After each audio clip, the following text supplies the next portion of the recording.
What's up, guys? This is Manoj Poptani. I welcome you all on behalf of the Edupedia world. It's a wonderful day outside. I'm sure that you guys are enjoying your day to the fullest. And certainly, you guys are having a great time. So, the current good news for all the subscribers who are like using communication services. So, Idea Cellular and Vodafone, both the companies, both the giants have decided to merge with each other, and due to that particular news, once the same was broke out, Idea's share jumped almost 30%.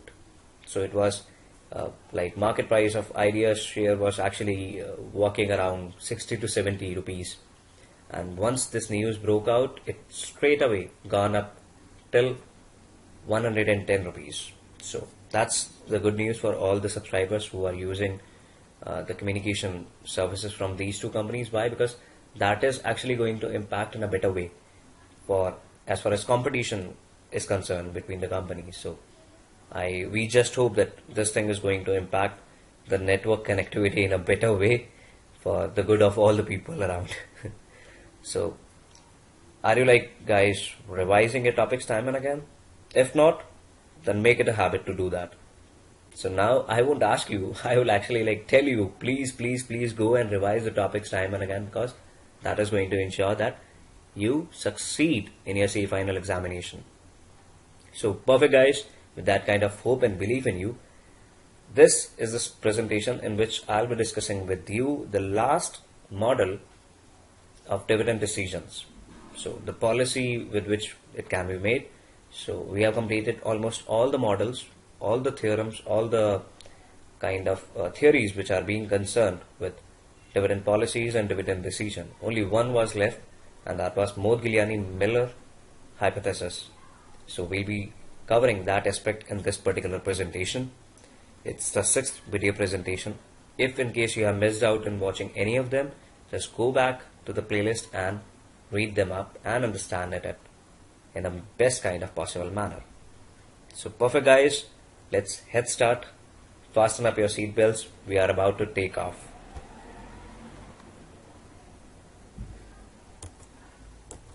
So by now, theories on dividend policies that have already been covered in as traditional position, which was being mentioned by Graham and Dodd, completed.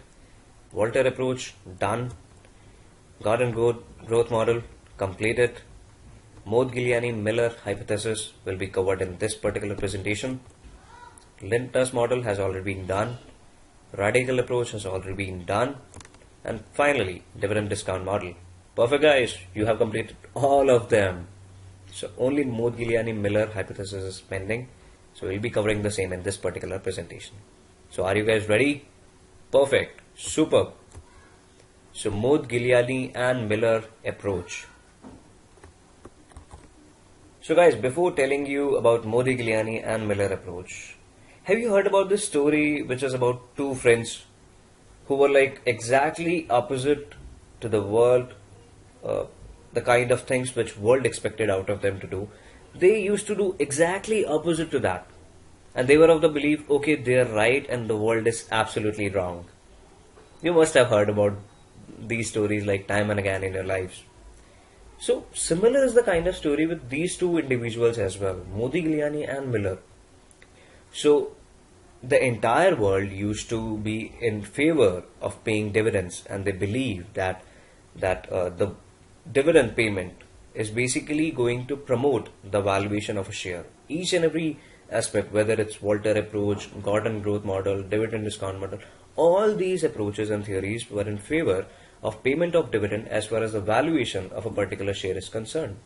They had believed that the dividend payment is actually, it does affect the valuation of a share. But in that complete world, there are these two persons, Modigliani and Miller. These were the two people who were actually thinking on the opposite angle, and they had a view that dividend payment does not affect the valuation of any share. They were of the belief that no matter if in case you pay the dividend or you don't pay the dividend, it doesn't make any difference to the valuation of the share. The shareholders and the price fixing or like valuation of a particular share is just not bothered about whether you pay dividend or not. Least bothered about it. So they were the guys who were in support of irrelevance of the dividends. So they used to like argue that the firm's dividend policy has no effect on its value of assets and therefore is of no consequence. I mean that the dividend are irrelevant to shareholders' wealth. And they had this thing in their mind that under the conditions of perfect capital markets, rational investors, and absence of tax discrimination between dividend income and capital appreciation, given the firm's investment policy, its dividend policy may have no influence on the market price of the shares. These were the two people who were having these kind of views with respect to payment of dividend as far as the valuation of shares are concerned.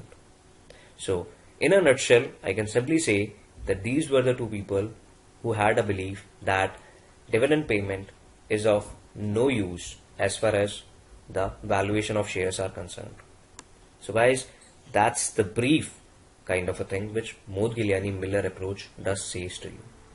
So I just provided you the kind of story. I narrated you a brief incident about these two boys. So that is basically the approach. Now let's understand it in a much better way.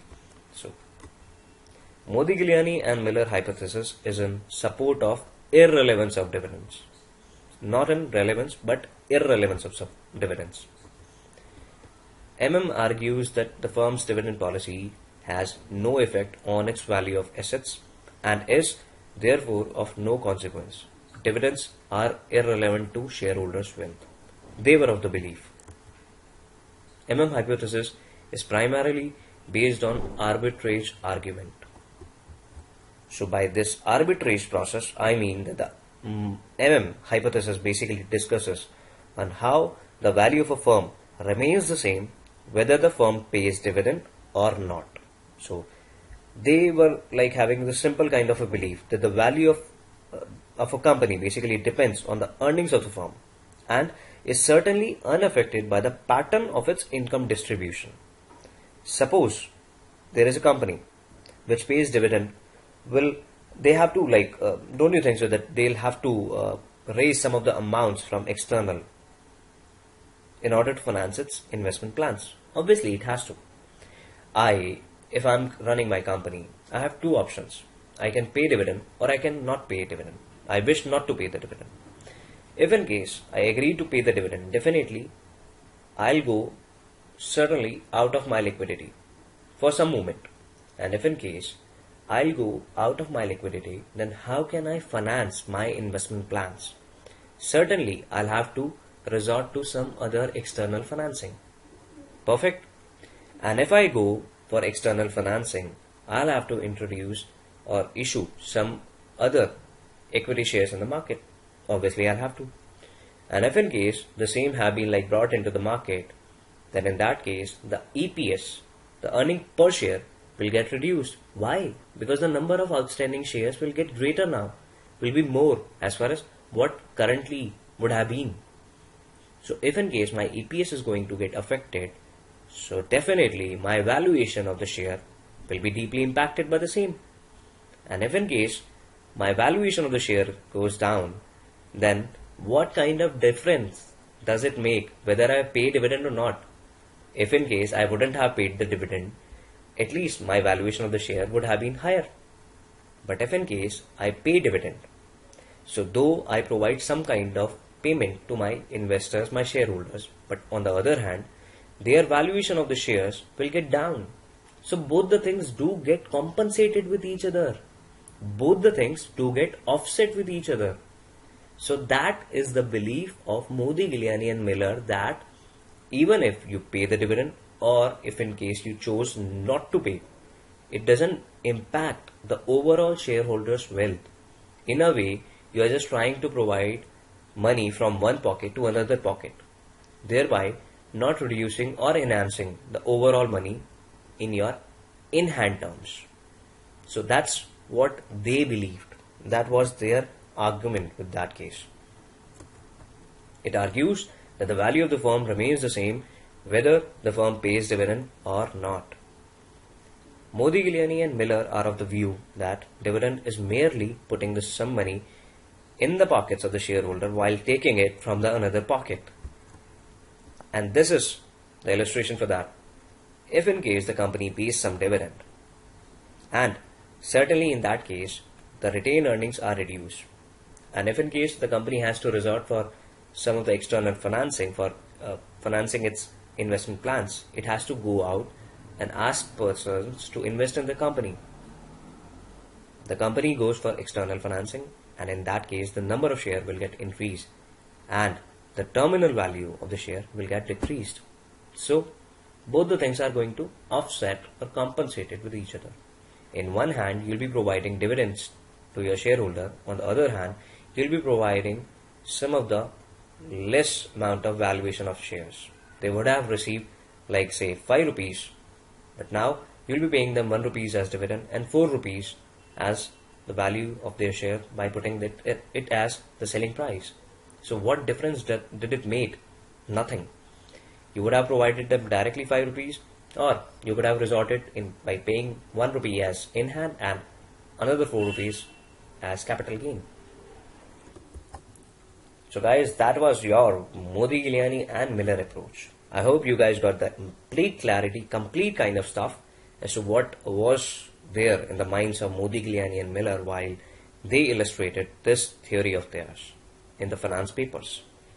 So that is the basic reason behind as to what their story is all about. That they used to provide the belief that shareholders' wealth basically doesn't get impacted by the payment of dividend. So that is the basic reason. This story is the basic reason behind as to why shareholders' wealth doesn't get affected. The company pays dividend, its fund get reduced, and if in case it has to go for any of the investment plans in future, it has to resort to some of the external financing. And external financing will attract the number of shares to be increased. And if in case the number of shares are increased, thereby keeping the earnings remain the same, certainly the EPS will get reduced. And with EPS getting reduced, the overall valuation of the share will get reduced. So thereby it doesn't make any difference whether you pay dividend or not. Perfect guys. So let's move to our next thing, and that is market price on the basis of model. So that was all about the concept which I just briefed you up or narrated to you. So let's move to our concept now. So that was all about story. Now the core concept. So the market price of a share after dividend declared on the basis of model is equal to current price, that is P0, equal to P1, that is the expected price for next year, plus D1, that is the expected dividend to be received next year, whole divided by 1 plus KE. Now I'll brief you about this thing. Why is it that the current price will be equal to the price that supposed to be available next year plus the expected dividend whole divided by KE? Why? Because it's a simple kind of case which I just briefed you up. So if in case you pay the dividend for next year and the pricing will get decreased, if in case I have to like illustrate this particular concept with the example that my company earned rupees 5, out of the same I paid rupees 1 as dividend, and the valuation will get less and decreased in that case. So that will go from 5 to 4. So again, by bifurcating the same, I can simply say that P1 will be rupees 4 and D1 will be rupees 1. So accordingly, technically, if I'll divide the same, both the things from 1 plus KE, that is my expectation cost, the cost of capitalization that will be incurred over here. So I'll be on the same page where I'm standing today, and that is my current price, which is the current market price of the share, that is P0. So that's the core kind of funda or the concept behind this, because my pricing for current share will be equal to the present value of the dividend which is likely to be paid in next year plus the cash flow which I'll be getting in terms of selling price, that is my P1 in next year. So here P0 will be technically be equal to the amount of cash flow that I'll be receiving next year or future years to come. So in that case, P1 will be the amount of selling price of the share, and plus D1 will be the amount of cash flow that I'll be receiving as my regular payments. So that is exactly on the same concept as far as the present value of cash flows are concerned. So P1 and D1 will be like distributing the two of the factors over here. So if in case you'll pay something as dividend, you'll have to reduce something on your part as far as the selling price is concerned. So that will get decreased. So technically that will be divided by your capitalization rate. Obviously you'll have to divide it by your discounting factor, and that will be 1 plus KE in that case. So this is the sole concept behind the market pricing of on the basis of model is concerned. So next, if in case the firm were to finance all the investment proposals, then the total amount raised through new shares will be ascertained with the help of following. And what does that is? That is this. Delta N. By delta N, I simply mean the change in the number of shares outstanding during the period. That will be equal to investment, that is I, total investment required for the capital budget, less E minus ND1 whole divided by P1. Now you'll be like pondering about the fact, sir, what does this formula mean? Don't worry, that's not a formula, that's particularly completely a concept. I'll brief you about this. So delta N, supposedly currently I'm running a company and my total number of shares outstanding in the market is 10,000. Okay, but if in case I pay dividend to them, I'll require some amount of investment to be done as well. Out of the same thing, let's suppose I paid 10,000 rupees dividend complete. Okay, so now I require some amount of investment to be made in my company. Certainly I'll need to, because I need to finance my own goals. So if in case that investment is about like rupees 2 lakh, I want an investment to be done of rupees 2 lakh, and out of the same I earned rupees, let's say 1 lakh. Out of that earning, I paid 50,000 as dividend. So what's going to happen? I'll still require 50,000 more to finance my need, 1,50,000 more to finance my needs. I require total investment to be made as 2 lakh. My earning was 1 lakh. Out of the same, I paid 50,000 as dividend.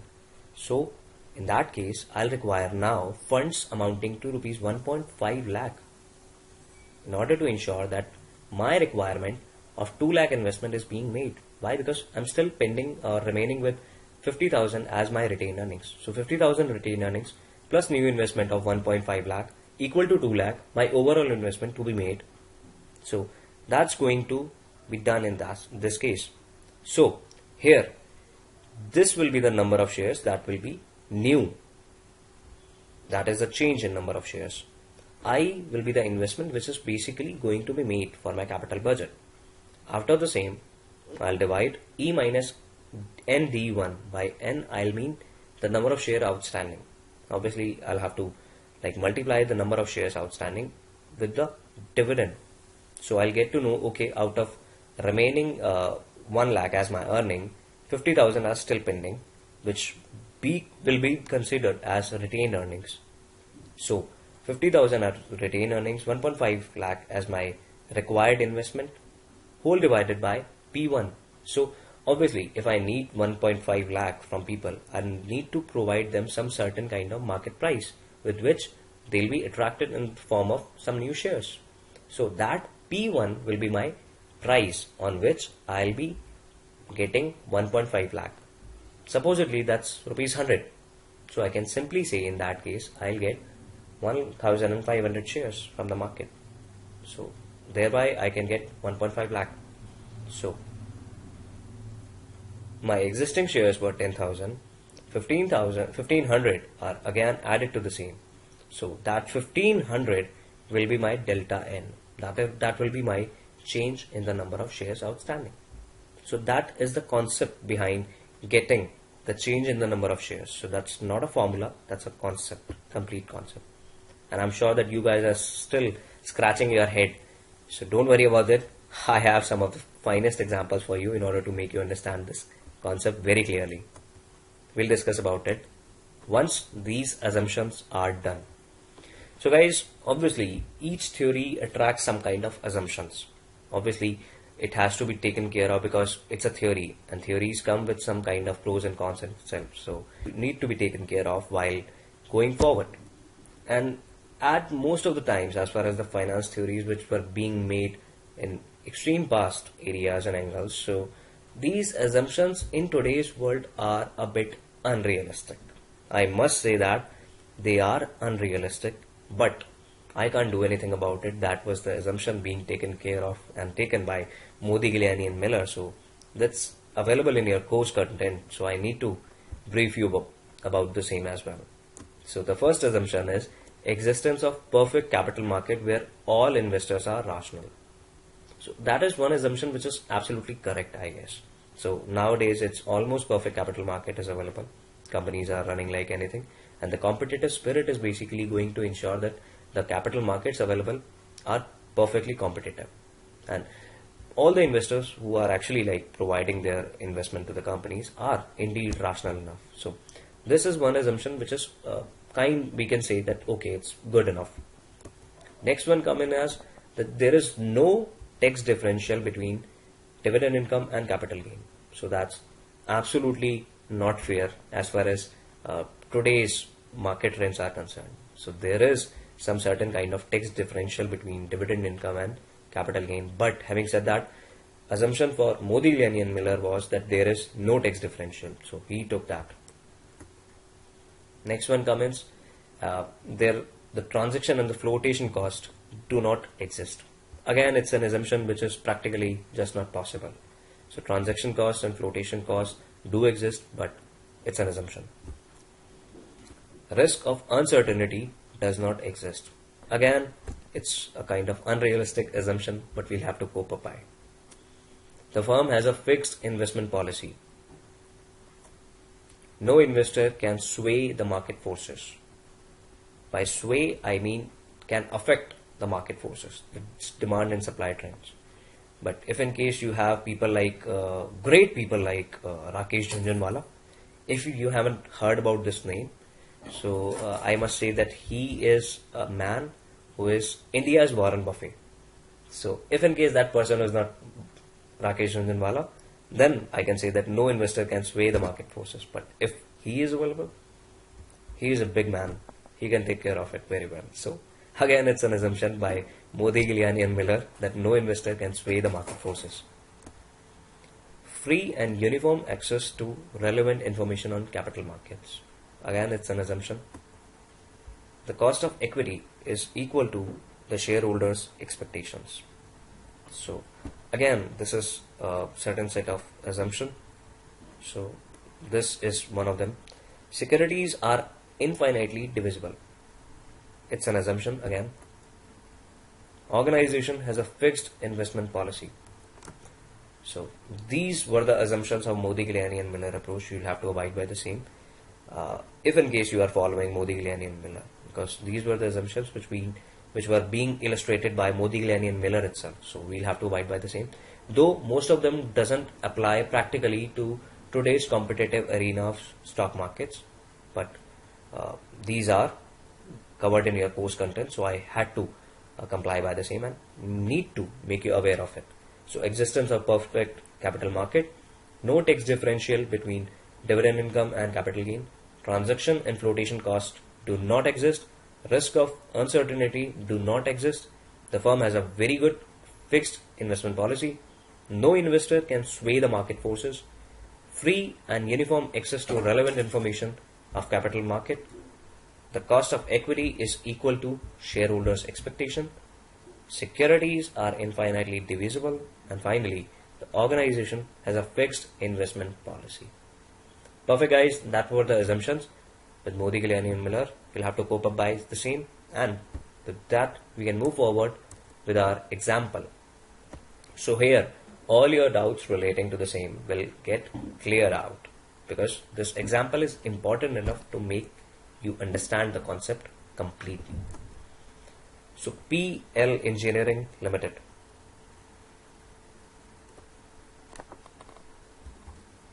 belongs to a risk class for which the capitalization rate is 10%.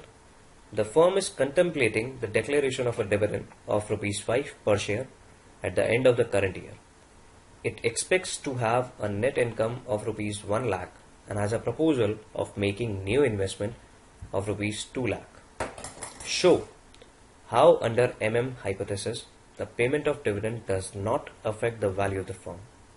We'll be assuming that the current price per share is rupees 100. Number of shares presently outstanding are 10,000 number of shares, and present value of the company is rupees 10 lakh. So what all has been like provided to us in the question? First, 10% capitalization rate, contemplation of the dividend, that is my D1, and that is 5 rupees per share. It expects that to have a net income. My net income, my earning will be rupees 1 lakh, and my new investment proposal is 2 lakh. Okay, so these are the things. We'll be assuming that the current market price per share will be rupees 100. The number of shares presently outstanding 10,000, and the present value of the company is rupees 10 lakh. So let's move one by one. First, I'll be telling you if in case the company doesn't pay dividend at all, and in next case, if in case the company pays dividend. So thereby you'll get to know both the approaches, both sides of the coin. So let's move in that case. The value of the firm when dividends are not paid. So what will that be? So price per share at the end of year 1, that is nothing but simply my P0, that is 100, equal to P1 divided by capitalization. So accordingly, technically, my P1 for the next year will be rupees 110. Why? Because my capitalization rate is 1.10, that is 10%. The amount which is required to be raised from the issue of new shares. I have 1 lakh in my hand. I need to make investment of rupees 2 lakh now. So what amount do I need in totality? That is 2 lakh minus 1 lakh. I already have 1 in my hand. I just need 1 more. So that is 1 lakh. Delta N into P1 equal to 2 lakh minus 1 lakh equal to 1 lakh. So what all are the number of additional shares that I need to ensure that they get issued in order to finance my new project? So the number of shares will be 1 lakh divided by the P1, because that's my market price on which I can sell out those shares. So 1 lakh divided by 110, that will come to be 909 shares approximately. So again guys, presently I have 10,000 shares. 909 will be added to my bucket list. So I will now be having the outstanding share as 10909 shares. So now the value of the firm will be depending on the same concept, that is N minus P, N into P0, that is my present current price, equal to N into plus delta N, that is my initial shares, that is N, that is 10,000, and delta N, that is 909, into P, that is my current market price. So this will be like providing you the total valuation of your market valuation of your share.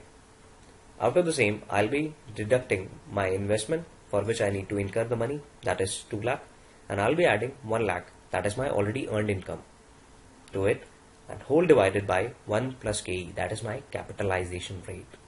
So technically 10,000 plus 909 into 110. What will come in this case? Market value of my total share will come. In that case, I have my total market value. Out of the same, I deduct my new investment. Why? Because cash needs to be incurred for the same, and I'll be adding 1 lakh. Why? Because the cash which we have already earned is rupees 1 lakh, and that will be added to my valuation, divided by 1.10, that is my capitalization rate. So in that case, that will come in as 10,99,999 divided by 1.10, that will come in as rupees 10 lakh. So present value of the company was 10 lakh. If in case no dividend is being paid, it will remain the same. So that is one aspect of the story, wherein if dividends are not paid. Now what if it comes to be another case wherein dividends are now being paid, what would have been happen? So the price per share, if in case at the end of year 1, would have been P0 equal to now. As I illustrated to you, that will be bifurcated between two aspects. One, dividend, second, pricing.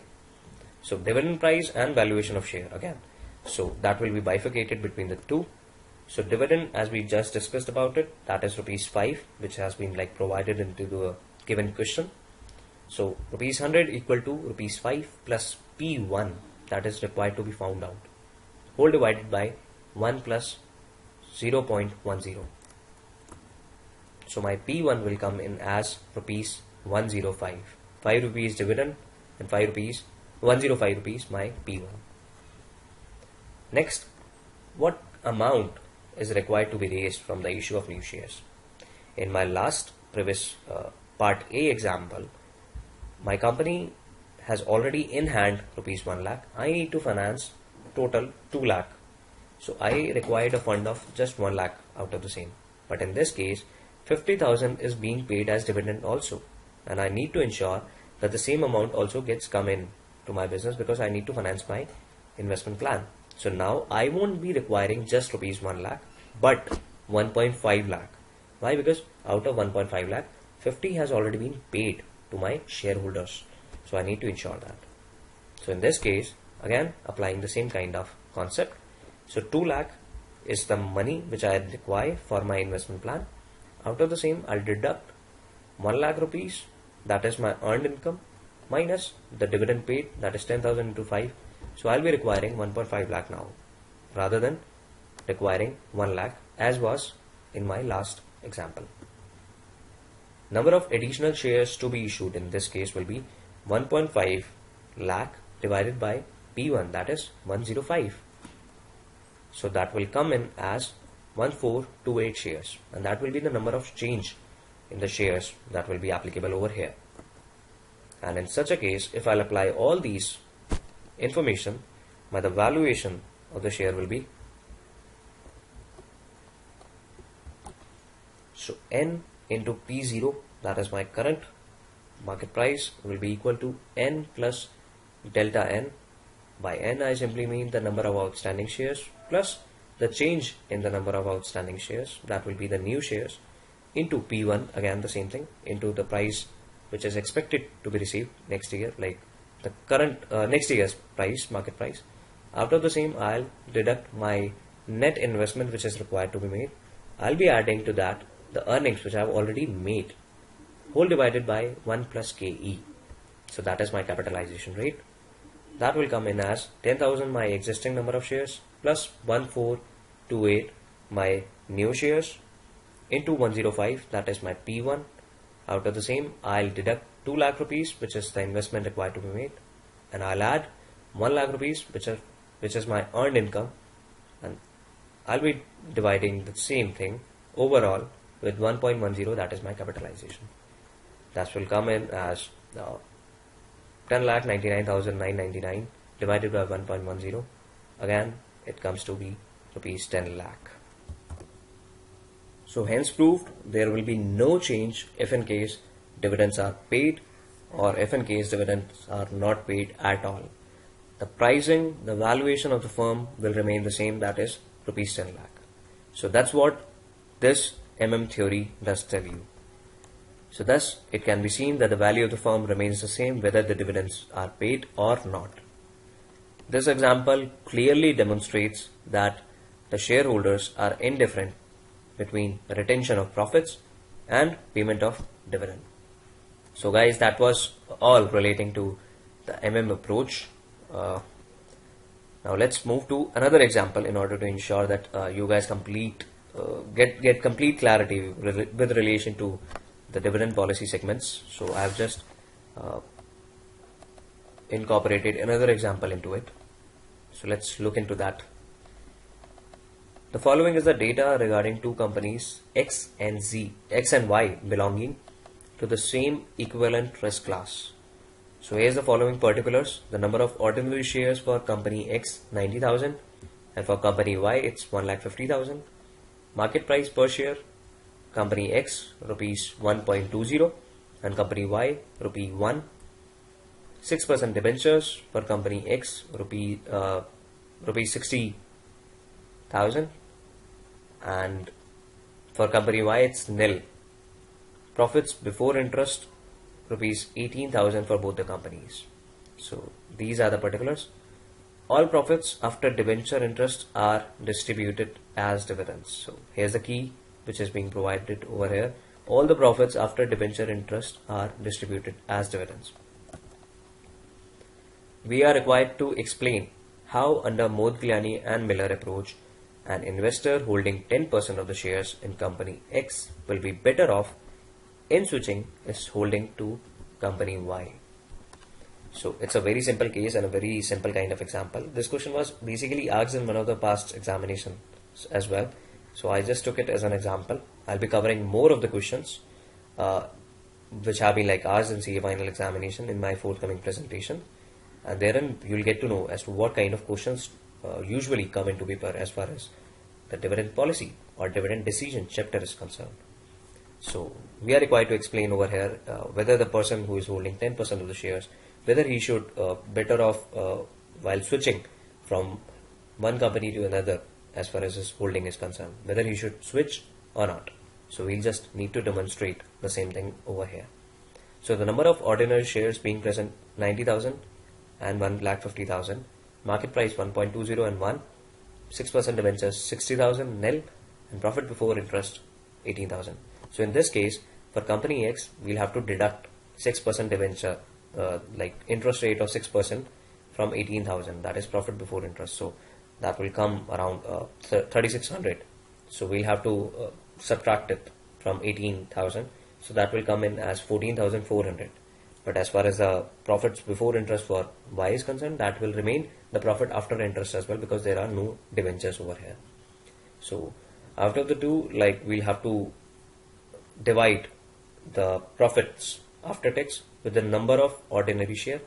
So in that case, EPS will come out, and we have been provided market price, that is 1.20 and 1 over here as well. So we need to demonstrate them whether it's better for the company to whether it's better for Mr. X or whatever you want to assume. So Mr. X should liquidate his holding from one company and move to another or not. So let's move to the solution in that case. So this will be the picture which I just briefed you up. So profit before interest 18,000 for both the companies. Out of the same, we'll deduct the interest, that is 3,600 for company X and nil for company Y. The net profit will come in as 14,400.